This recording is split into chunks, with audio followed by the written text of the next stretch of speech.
Hello, my fellow chatterers and book lovers, and anyone else who's popped in because you were curious about what this is or you have got a bit lost. Welcome everyone, I am Chatty. This is my channel, Chatty the Mad Chatter, and I'm going to be chatting away madly about my stats because it's stat time of month. Except it kind of isn't, I just have a backlog to do. So this is my February stats.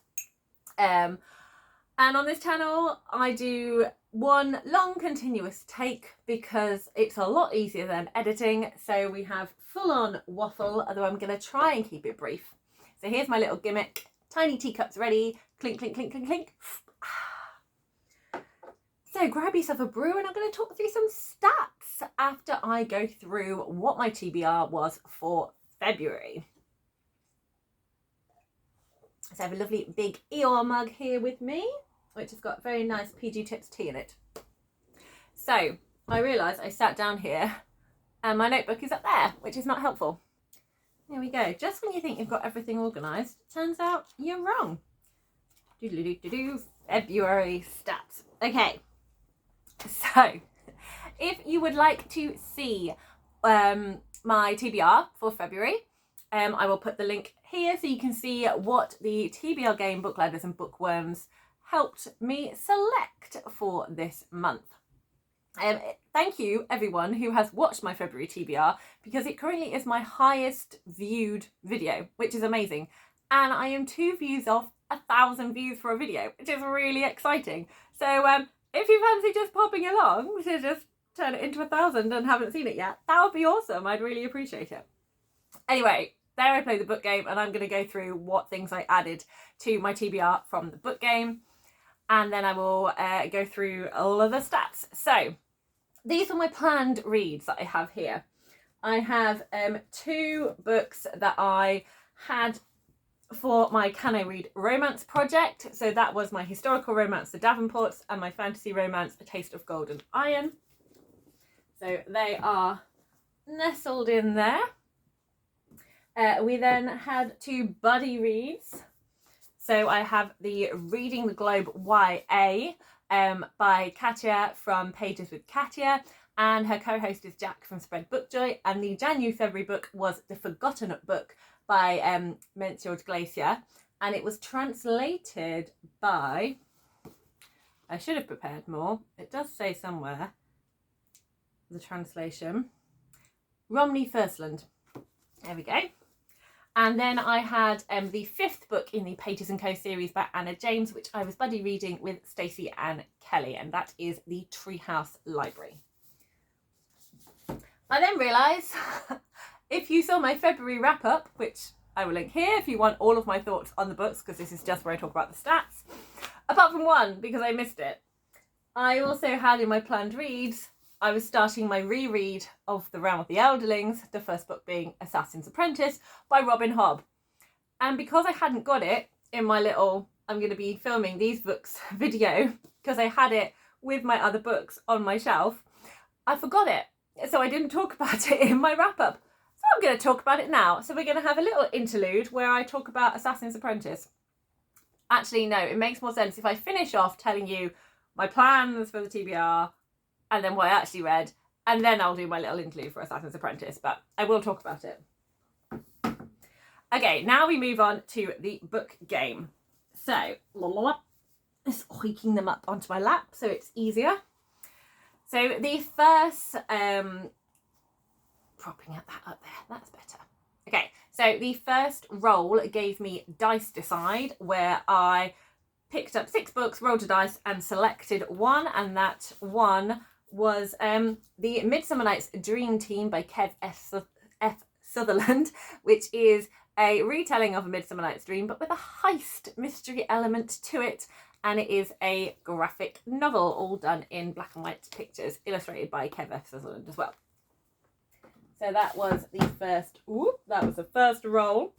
The second roll was the TBR tin, and I went with a veteran book, which is a YA contemporary, let's call it a Doomsday by Katie Henry. My third roll gave me a 30-second prompt. So I decided to, I had to continue a series, and I went for finishing the Davenport trilogy with The Empire of Gold by S.A. Chakraborty, which is a adult fantasy. Oh, don't do that. Squidgling. There we go. Might have to do some a little bit of self-care to that book with some lovely tape. Then I had a theme card, and that was people, and I went with Wearing My Mother's Heart, which is a poetry collection by Sophia Thacker, and on the front cover we have 3 generations of women, beautifully done in really bold colours. Okay, so that's what my TBR looked like going into the month. Let's see how I got on. I did read The Davenports, which is by Crystal Marquez. I did read A Taste of Golden Iron, which is by Alexander Rowland. I did read The Forgotten Book by Menchord Glaser. I did read Pages & Co. Treehouse Library by Anna James. I did read Assassin's Apprentice by Robin Hobb. I did read The Midsummer Night's Dream Team by Kev F. Sutherland. I did read Let's Call It a Doomsday, finally, by Katie Henry. I didn't finish The Empire of Gold. Now, sometimes when I have read most of the book in that month, even if I finish it in the following month, I will count it for the month I read the most in. But I read sort of like about 5 chapters before the month ended. So this one I haven't finished yet. And Wearing My Mother's Heart, also haven't finished yet. I could easily have read it, like it wouldn't have taken long to read the words on the page, but I really wanted to take my time with this poetry collection. I wanted to kind of pick it up when I had the right moment to be able to take it in properly, and then pop it back down again and then pick it up again. So still going with this one as well. I have 2 other books I'm still going with. So I also finished February halfway through, or about like a third of the way through, Secrets of the Stars by Maria Kuznia. And I started a non-fiction book, Outrageous, the story of Section 28 and the Britain's battle for LGBT education by Paul Baker. So I read some of these books in February, but I didn't complete them. So they're going to be moved into the March pile. But I have got a couple of other ones to add in. I have a graphic novel, but it's a non-fiction, and it is The Sad Ghost Club, A Hopeful Guide to Getting Through the Bad Days by Liza Meddings. I'll add that to the shelf. And then I also have The Davenports, More Than This by Crystal Marquez, because The Davenports ended on a cliffhanger, and I didn't really feel that I could give my full opinions within my Can I Read Romance video unless there was a resolution to the romances. So I read the second book as well. So I had originally thought I read 8 books in February, but it turns out it is 9. So I will now do my little wrap up for Assassin's Apprentice. So like I said, this is a reread for me. It is my favourite fantasy series, my favourite series. I love it. I just absolutely adore this series. So I was so excited. As soon as I finished Realm of the Eldlings, I was like, I cannot wait to reread it again. And the time is now. I had a year off from Eldlings last year, but now I'm ready to go back in and reread them all again. And it was so nice to pick up with Fitz again, right from the very beginning, where he is a possibly 6-year-old child that is being sent to this outpost, to these guards, where King in Waiting chivalry is doing some sort of border control work. And the grandfather with this boy is basically returning him, saying, this is chivalry's child. I've looked after him for 6 years. Now you can have him. And that's where Fitz starts his journey. And my heart constantly melts for Fitz. I adopted him straight from the get-go. No one really knew what to do with him. They weren't sure where to put him. There's a lot of political repercussions from all of this. And when you finish the book, you still have, when you finish the series, there were still certain questions I had. But rereading this and knowing everything we now know and have put together, I picked up on a lot of details that I missed the first time round, in that I recognised certain things about Fitz's past that had completely eluded me. And there's characters that don't really feature in here. Like there's like absent characters. For example, we think, well, what happened to Fitz's mum? Where is Fitz's mum? And there are a few inklings in here to give you a greater picture. Where the first time round, that was not the focus of the story. That is not what you got. And it's so richly detailed in here. You are immediately in the castle, in the stables, in the surrounding countryside. You are at the port, you are at the busy marketplaces.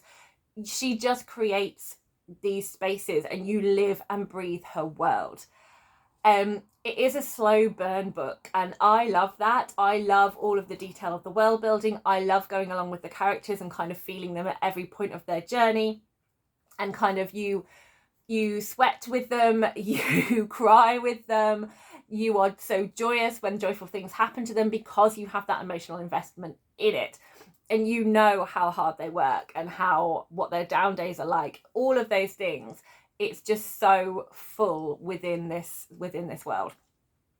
And also the second time around, because I've got to know Fitz and I know how he works and how he thinks, having followed him through a lot of the books and seen him grow, there is when you kind of look at things, you are constantly looking at everything through his eyes. So there's certain things where you don't take fully at face value when you're doing the read through, because you're like, yes, that's how you see it, but actually I think it is different. I still struggle. There's a certain point in this book that I struggle with, purely because I personally feel betrayed on behalf of Fitz, and my maternal instincts for my book baby bristle a lot, and I do not agree with the actions of one of the characters in here, and they are a character that I really love. So there's that bit, and I found it just as hard. There's a character in here that I absolutely hate. Most people hate a different character, but the one I hate is the one that's featured in this book, and I find them so sinister, so twisted, so sadistic and awful. They're one of the characters that I absolutely hate with every part of me. And certain things I then adore other characters because of their reaction, because of things they do, and there's just the emotional roller coaster. Yes, very close to some characters, very annoyed by other characters, and it's a lot happens, even though it might not feel that a lot's happening. It's one of those it's one of those strange ones, because it's so rich and detailed, and because it's that slow burn, but there are a lot of kind of like key points, there's key moments in here that shape Fitz as he grows. There's a lot of certain things that happen. There's a lot of emotional trauma that he suffers through. That I'd say there are 3 big instances within this book. There are probably 4 big instances in here. This is the smallest book of all the books, possibly City of Dragons, but I think this is possibly the smallest book that Hobb has written. And there are so many key moments in here that shapes Fitz's character as he continues his journey, and there are so many things you can lead back to certain moments because of this. And again, because I am aware of where he goes, I can see it so much more clearly. So this is an absolutely fantastic book to reread, because you can appreciate it on such a different level during the reread. And because I know where the story's going, I'm not chasing the story, I'm picking up on all of that wonderful detail. But yes, I love this series. It was a wonderful reread, and if you haven't read it yet, if you like a slow burn, if you like books about characters, I highly recommend this book so much. I just love this series. Just love it so much. Okay, there we go. I shall now get on to the stats. Which one are we going to start with? Oh, I'm going to start with genres, because that's always a fun one. So, there are a few here that could kind of flitter around into different spots. But still, the most read genre continues to be fantasy, even though I didn't feel like I had a lot of fantasy. So I have Taste of Gold and Iron, The Forgotten Book. Ooh. Oh, they're all going to crash and burn. Oh, come on. Behave yourselves. There we go. Right, no disasters. The Treehouse Library, which is Pages and Co. Book 5, and Assassin's Apprentice. All of these are fantasy books. I think possibly because one's got a contemporary setting and the other's a fantasy romance, it didn't feel quite as much fantasy as normal. But yes, four fantasy. So that's half, or just under half the books are fantasy books. So there are two that I could put in slightly different categories. So like I said, The Forgotten Book, it's it could possibly skew towards magical realism, because there is a lot of everyday stuff happening in this book, and it's more kind of like legends based and kind of supernatural things, but there is enough stuff happening that it is fantastical that I would keep it in the fantasy genre. A Taste of Gold and Iron I could also put in the romance genre, but because the world is so rich, because the romance doesn't really kick off until you've read 250 pages, like there's no glimmer of it up until that point. It is very much again a slow burn, because I love it. It's very much about the characters, the setup of the world, the setup of like the politics within here and other kind of dangers. So you're so deeply rooted within this world, then the romance kind of starts happening, that I put it in fantasy rather than romance. And I don't read enough fantasy romance to have that as its own subcategory. Okay, that was very involved, and I haven't even finished the genres yet. I read 2 romances. Could have been 3 if I'd included A Taste of Gold and Iron. But yeah, 2 romances, but I could also have put these into historical. So this is the Davenports by Crystal Marquez and the Davenports More Than This by Crystal Marquez. So these are the historical romances set in 1910 Chicago. But I say because of the kind of the light tone, because of the lots of potential love interests and kind of like flitting from one to another and lots of different storylines, I felt the focus was more on the romance rather than the kind of historical side, which is why I've put it into romance. I then have one mystery, and that is Midsummer Night's Dream Team, because it has a heist and there's detectives, and so I say mystery is definitely the strongest part of this book. I have one non-fiction, which is The Sad Ghost Club, A Hopeful Guide to Getting Through the Bad Days. And I have one contemporary, which is Let's Call It a Doomsday. I read 7 novels: Davenports More Than This, Taste of Gold and Iron, The Forgotten Book, Let's Call It a Doomsday, Pages and Co. The Treehouse, and Assassin's Apprentice. And then 2 graphic novels, The Midsummer Night's Dream Team and Sad Ghost Club Hopeful Guide. 6 books are from my own personal library. That's A Taste of Gold and Iron, The Forgotten Book, Let's Call It a Doomsday, Midsummer Night's Dream Team, Pages and Co. The Treehouse Library, and Assassin's Apprentice. And then I have 3 books that I got out the library, which is The Sad Ghost Club, and The Davenports and The Davenports More Than This. For my take on the Read What You Own challenge, only 3 of my 6 books count for this. Assassin's Apprentice is a reread, and The Forgotten Book and A Taste of Gold and Iron I bought because I wanted to join in the Reading Around the Globe, and I couldn't get it from the library. And the same with A Taste of Gold and Iron. I couldn't get it from my library because someone else had borrowed it, and I really wanted to crack on and do that project. Very glad that I actually did end up buying one of those. So it is only Pages and Co, The Treehouse Library, Midsummer Night's Dream Team, and Let's Call It a Doomsday that tick off reading the books off my shelf. So it's not bad. It's not bad. I'm chipping away at it. I've only got 2 books counting for series books. The Sad Ghost Club, I'm not counting it as part of a series. I'm quite happy, because it's a graphic novel, to just kind of pick up the graphic novels as and when, so I'm not logging that as part of my series. I don't think you need to worry about continuing on a story with those. I think it's very easy just to kind of like pick them up and get into it. A Taste of Golden Iron, whilst I absolutely love this story, I am not interested in picking up the novella because it is the 2 protagonists in here that I was really keen to read about, and I don't really feel excited about the synopsis for the novella focusing on a different character. There is another book set within this world, but about completely different characters, but set in the world. So I am interested in that, but I'm not going to include it as a series read.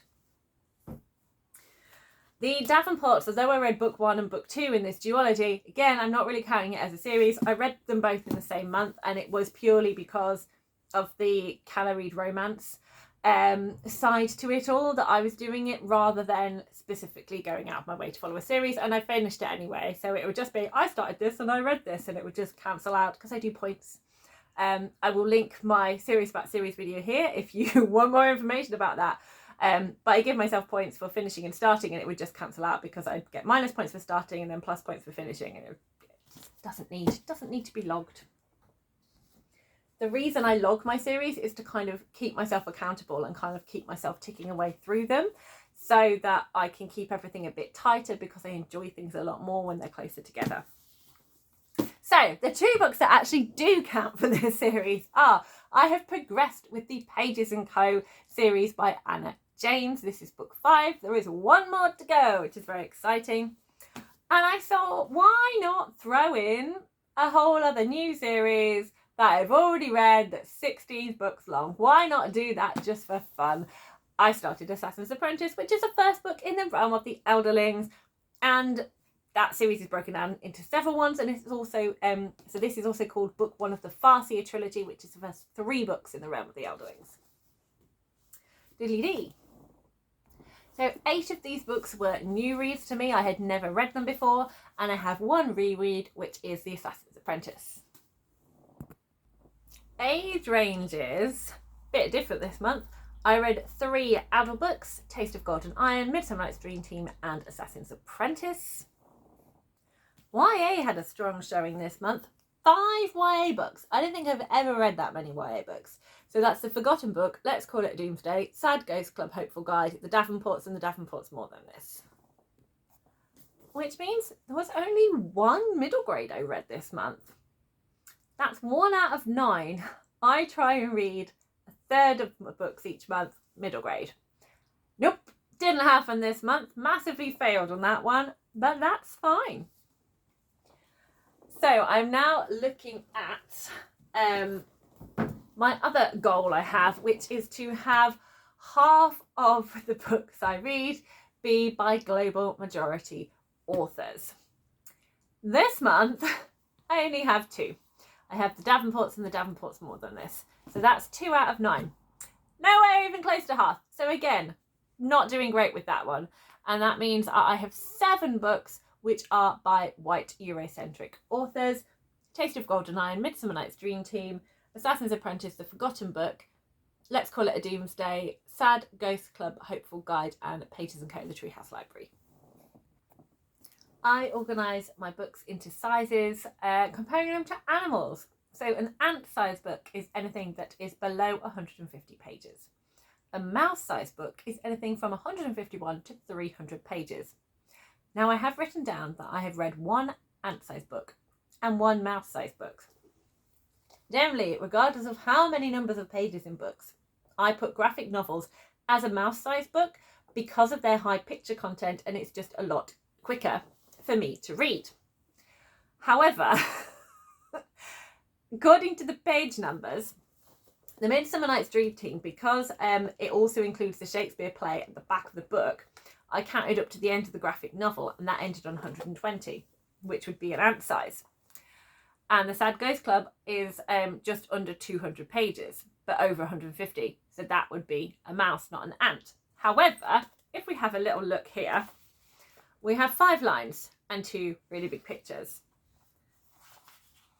And like 6 different speech bubbles. Again, large writing spread out in the Sad Ghost Club. In A Midsummer Night's Dream Team, we've got counting 11 boxes with 1, 2, 3, 4, 5, 6, 7, 8, 9, 10, 11, 12, 13, 14, 15, 16, 17, 18, 19, 20 bits of writing. Different sections of writing, whether that's word bubbles or the discussion. And that is a similar thing throughout the whole of the book. So I would say the writing content is more in A Midsummer Night's Dream as opposed to Sad Ghost Club. So although officially Sad Ghost Club is the mouse, that's the ant. And Midsummer Night's Dream, although officially is the ant, is the mouse. It works for me. I hope you're all wonderfully confused. I then have 6 goat-sized books, which is anything from 300 to 400, 301 to 400 pages. So that's the Davenports More Than This, the Treehouse Library, Let's Call It a Doomsday, The Forgotten Book, and Assassin's Apprentice. And I have got 1 elephant-sized book, which is A Taste of Golden Iron, and that is 501 to 700 pages. Okay, finally I'm doing the how diverse is my reading stats. So in terms of global majority representation, no Indigenous, no Latinx, no Asian protagonists, but we have 2 Black protagonist books with the Davenports and the Davenports More Than This. We have 2 books with LGBTQ+IA protagonists. Yes, I've just thrown the other letters on the end after the plus. I don't normally do that. It threw me for a moment. And that is A Taste of Golden Iron. We have our protagonists in this book.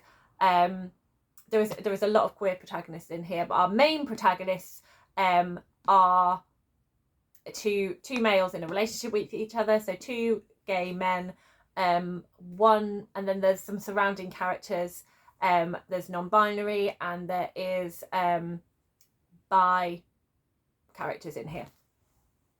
And then we have Let's Call It a Doomsday, and we have bi characters represented in here and lesbian characters represented in here. So both books, I thought the representation was really, really good. But again, I myself am a cis het white person, so I'm not the best person to go to for how it feels in terms of representation. But just from what I've read, I think that this is really good representation. But always good to follow other booktubers where they can give you opinions and give you get a vast majority of different opinions and more authentic opinions, I suppose. Then I have 4 books with mental health representation in here. So actually, shouldn't have put those 2 books away because they are 2 mental health representation books. Okay, squiggle you along here. Whoop, whoop, whoop, whoop. Oh, come on. There we go. Right. So, Assassin's Apprentice, we have a lot of mental health representation in here around trauma and around depression. It's never explicitly named, but it's very clear what it is, and it is very harrowing and I think really well done. The Sad Ghost Club, I think the clues in the name. If you know of the Sad Ghost Club, it is about being supportive to people struggling with their mental health. So I think it mainly depicts depression, but I think there could be a bit of anxiety kind of mixed in with there as well, because they often can go hand in hand. And this book, I think, again, is particularly kind of focused on depression, but possibly a little bit of anxiety as well. And as it's a self-help book, it's very, very clear that it has a lot of mental health representation within this book. A Taste of Golden Iron, our protagonist has quite severe anxiety. I, again, felt this was really well done. Again, it's not named. It's really heartbreaking. He calls it cowardice, and it is really heartbreaking to kind of watch him spiral at certain points within here. But again, it was brilliantly well done, and exploring the strategies that were used I thought was brilliantly well done, and it was just really very kind of organic part of the story. Like, it was a huge part of his character, but it didn't become like the focus of the book. It was just really well done. And finally, let's call it a Doomsday. Again, we have our protagonist here really struggling with anxiety. This again was really fantastically done in a completely different way. It is quite a lot to do with the plot in here, and also like the character growth in here, but we do also see a few other mental health aspects as well, and it is excellently done. I really found this book was a very strong look at that mental health representation. Okay, that is everything that I wanted to talk about in terms of stats. So, which book was my least favourite? I think if you've been watching my videos, you might have an inkling. Let me know in the comments which one you think it's going to be that's my least favourite. Have a little typey type. Feel free to pause. It's just a fun game. My least favourite is the Davenports. I'm really sorry. I really wanted to like this book. I think there is a lot of good going for this book. I think the themes are really good. I really like the era of history that is explored in here. It's just because it was a historical romance that was a YA with 4 different storylines. I just felt everything was just a little kind of like scratch on the surface, and we never really kind of got into those fantastic themes that were being explored in here. I would have just liked, I think it's quite clear that what I enjoy is slow burn books where you go deeper into the characters, and that was not this. However, it has given me a few other aspects to be exploring. So it's given me, I wanted to find out a lot more about the history and the time period and women that were part of this sort of like social rising, the trying to improve and kind of bring up, there was a good word and I haven't quite got the language right, but it was like the black financial economy, like pulling up that. So there are a couple of autobiographies I'm really interested, no, not autobiographies, biographies I'm really interested in reading about the women of this time. So I'm really keen to do that. So that is a really good outcome from reading this book. So I don't regret reading this book because it's pushed me into another direction to do it. I just felt this didn't work for me. However, I do think that this is going to be a brilliant book for anyone that wants to dabble in historical fiction, or anyone that has enjoyed more of the romantic side of things, especially kind of younger readers, the sort of teenage readers.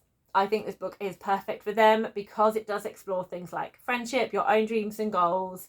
It explores a bit of history, kind of giving them that historical context, and it has got really good black representation in here. So I can see where it does work. It just sadly did not work for me. What was my favourite book? I never include rereads in my favourites and non-favourites because you get least favourites, because you just get such a different experience with a reread. So it's all on the new books that I've read. So my favourite book is, again, see if you can guess. Have a little type in the comments. Which one am I going to say is my favourite? It is the other romance book, Taste of Golden Iron. So yeah, my Can I Read Romance gave me my least favourite and my favourite book of the month, which I find quite entertaining. I absolutely love this book.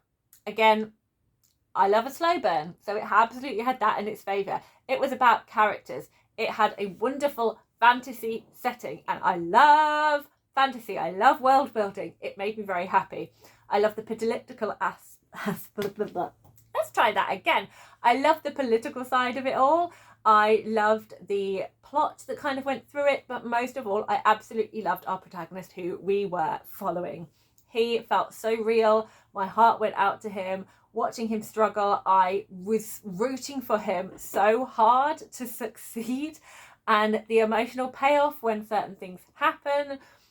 This book gave you danger, it gave you fear, it gave you something bad is going to be happening. You didn't feel you were safe. And it just gave you so many beautiful moments with these characters and this just sense of like our strong core of people.